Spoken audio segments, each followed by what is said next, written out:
प्राचीन भारत। प्राचीन भारतीय इतिहास की स्रोत। प्राचीन भारतीय इतिहास के विषय में जानकारी मुख्यतः 4 स्रोतों से प्राप्त होती है।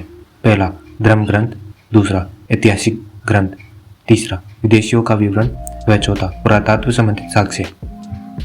धर्म ग्रंथ। ऐतिहासिक ग्रंथ से मिलने वाली महत्वपूर्ण जानकारी। भारत का सर्वप्रथम धर्म ग्रंथ वेद है, जिनके संकलनकर्ता महर्षि कृष्णदेवराय वेदव्यास को माना जाता है। वेद वासुदेव कुटुंबकम का उपदेश देता है। भारतीय परंपरा वेदों को नित्य तथा अपूर्व से मानती है। वेद 4 हैं: ऋग्वेद, यजुर्वेद, सामवेद एवं अर्थवेद। इन 4 वेदों को संहिता कहा जाता है। प्रथम वेद ऋग्वेद। ऋचाओं के क्रमबद्ध ज्ञान के संग्रह को ऋग्वेद कहा जाता है। इसमें 10 मंडल, 1028 सूक्त एवं 10,462 ऋचाएं हैं। इस वेद के ऋचाओं के पढ़ने वाले ऋषियों को होत्र कहते हैं। इस वेद से आर्य की राजनीति प्रणाली, इतिहास एवं ईश्वर की महिमा के बारे में जानकारी मिलती है। विश्वामित्र द्वारा रचित ऋग्वेद के तीसरे मंडल में सूर्य देवता सावित्री के समर्पित प्रसिद्ध गायत्री मंत्र है। इसके 9वें मंडल में देवता सोम का उल्लेख है। इसके 8वें मंडल की हस्तलिखित ऋचाओं को खील कहा जाता है।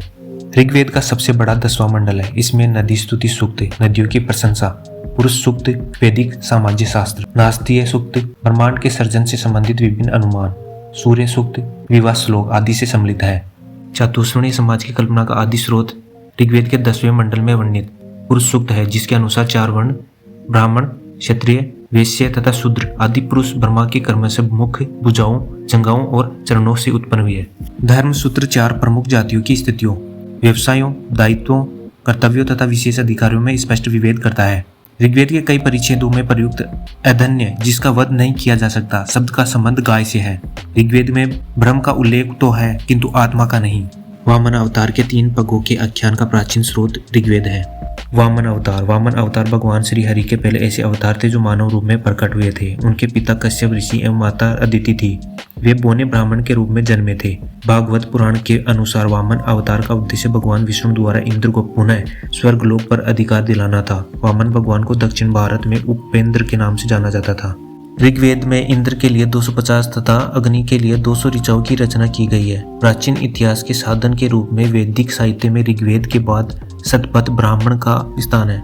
ईसा पूर्व एवं ईसवी। वर्तमान में प्रचलित ईसाई कैलेंडर ईसाई धर्म गुरु ईसा मसीह के जन्म वर्ष कल्पित पर आधारित है।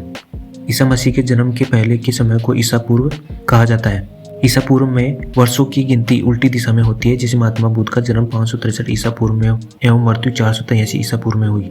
यानी ईसा मसीह के जन्म के 563 वर्ष पूर्व महात्मा बुद्ध का जन्म एवं 483 वर्ष पूर्व मृत्यु हुई। ईसा मसीह की जन्म तिथि से आरंभ हुआ सन ईसवी सन कहलाता है। इसके लिए संक्षिप्त में ई लिखा जाता है। ई को लैटिन भाषा के शब्द एडी में लिखा जाता है। एडी यानी एनो डोमिनी, जिसका शाब्दिक अर्थ है in the year of Lord. Vincent Arthur Smith. प्राचीन भारत का पहला सुव्यवस्थित इतिहास अर्ली हिस्ट्री ऑफ इंडिया 1904 में तैयार किया। इस पुस्तक के 1/3 भाग में केवल सिकंदर का आक्रमण वर्णित है।